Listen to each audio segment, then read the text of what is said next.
at Prison Planet as we work for a team. Paul Watson, thank you. Thanks, Alex. Thank you. Paul, are you going to Julio's to eat? No, I don't live in that area anymore. It's a new restaurant. Where are you going, Paul? It's called West 10, if you want to know. People can join him there and eat. Say hi to Ehan for me. All right, there goes Watson. I'm out of control. Naomi Wolf, you have the floor. Go through the steps, your new book, the new video, and the points you're making. I have done a classic Alex Jones. Go ahead.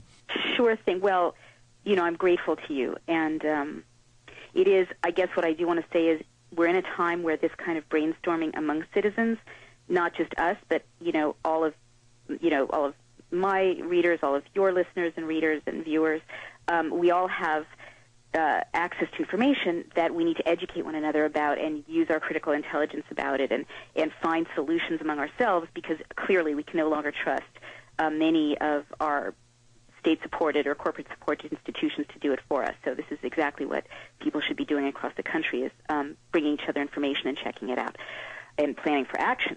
So very quickly, the 10 steps, invoke a terrifying internal and external threat, often a real one, create a prison system outside the rule of law where torture takes place, develop a paramilitary force not answerable to the people, create a surveillance apparatus aimed at ordinary citizens, start to infiltrate and harass citizens' groups, start to target key individuals, start to arbitrarily detain and release citizens. You start to create legislation. We're seeing it more and more. You mentioned the RNC 8.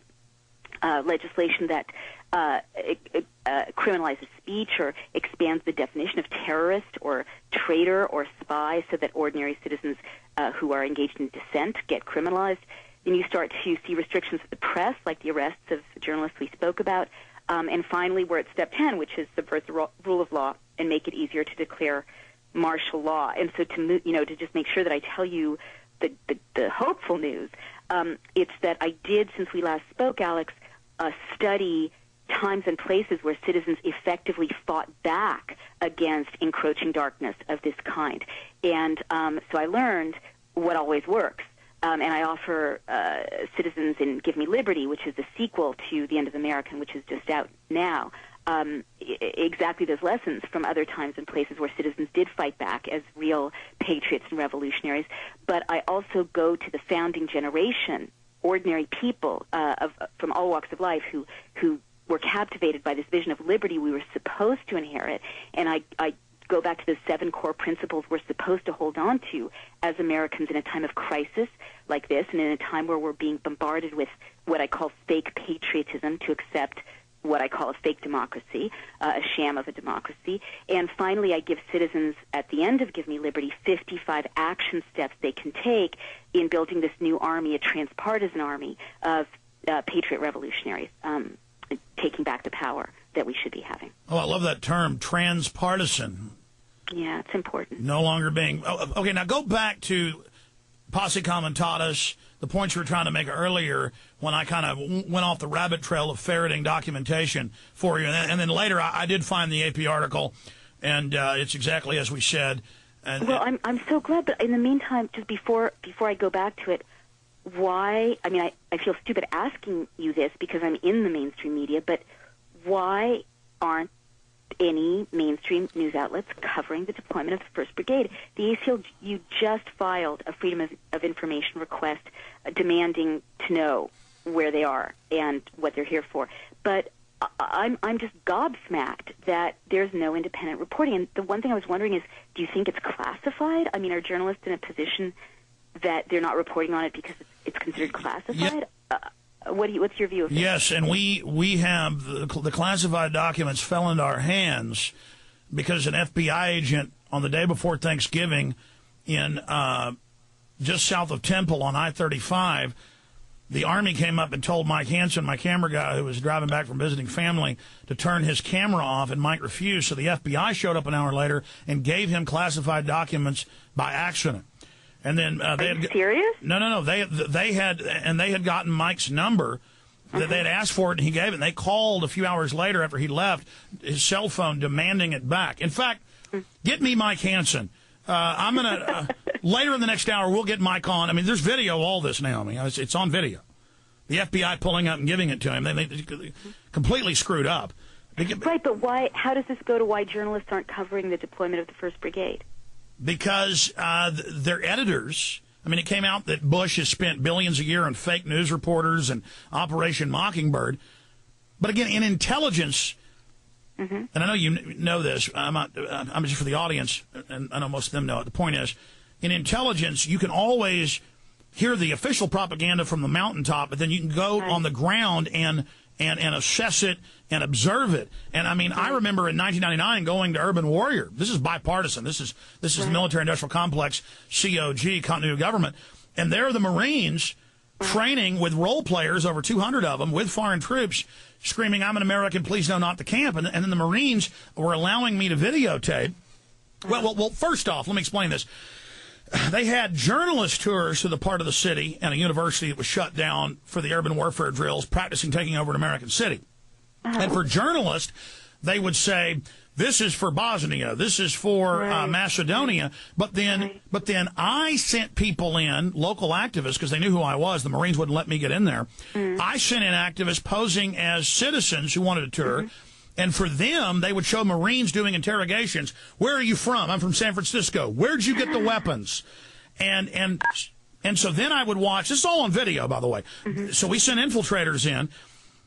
And then I had this former Marine Corps captain who was in private, who was their PR guy, Steve Jones, following me. He's on video running up saying, "Get out of here, Jones," trying to block me when I'm at the fence videoing. But little did he know I had people inside. The cordoned-off area. They had 2,000 Marines, foreign troops, tanks, helicopters. It was so shocking with the Coronado landing, the amphibious attack ship, with the amphibious craft landing in Oakland, that I put it out, and people couldn't believe it. They thought I had hired tanks, helicopters, and armies. I've got to hand it to you, Alex. You are very resourceful. That's extraordinary. I mean, I could see, just to be kind of measured, because this is really a time to kind of triple think everything, not to hold us back, but I could see a legitimate government with legitimate interest in its citizens' well-being doing, a mock evacuation scenario, out of good intentions. But what I'm hearing more and more about the deployment and why now after 200 years, and, I just posted a piece on BuzzFlash that people can read where I quote members of military circles and police forces and National Guard saying, "Hey, wait a minute, why do we need these soldiers since, the National Guard can do this, and, we've got police forces who can do this, and we've got emergency people trained in evacuation who can do this." Many people are raising a hue and cry. Naomi, so no, go ahead. And the last thing I wanted to say is what chills me particularly is I have this wonderful, heroic, patriotic American major from the Air Force, David Antoon, who's a hero, whom I interviewed in Give Me Liberty. He stood up to the Bush administration, and his whole family's on the watch list now. But I said to him, because I'm a civilian, I said, "So, Major Antoon, if first he explained to me that these warriors don't, answer to Congress, and they don't answer to the people, they answer to the president." And I said, "So if the president says arrest these citizens, what happens?" And he said, "They have to do it." And I said, "Well, if the president says arrest Congress, what happens?" And he said, "They have to do it." And I said, "Well, senior members of the military say, don't obey these orders, what happens?" And he said, "Well, they get arrested because these orders, the horror is these orders are not illegal. Soldiers are allowed to disobey illegal orders. They are now legal. What they are is immoral." Yeah, but those signing statements have been thrown out on its face, and there's no Fuhrer precept or Nixon saying, it's not illegal when the president does it. The Congress is co-equal. And just because Lincoln arrested a few members of Congress, that was later thrown out of court, but that was done retroactively, and newspaper editors. So Congress is co-equal, just like PDD 51, the Homeland Security Committee this year wanted to see it, and the executive said, "No, you can't," but the cover sheet says that Bush is basically dictator. So on its face, that is a fraud. And unfortunately, the media is spinning what you're saying as you're saying George Bush will do this by the election. And what I get from what you're saying is, no, this apparatus has been set up, and the office of the presidency has built this around itself, whether it's Barack Obama or whether it's John McCain. This threat continues. Can you speak to that? Sure. And, let me stress, how can I put this? It's really important for us to understand understand, to think differently. We're not in constitutional republic time now. We're in police state time, in the sense that it doesn't have to happen at a certain time frame for it to be a dangerous precedent. I mean, that's what, and I'm not being a radical extremist in saying this. This is how the founders wanted us to think. They wanted us to be just as freaked out that that the president has arrogated a private army to himself, whether or not he does anything with that private army before the election, after the election.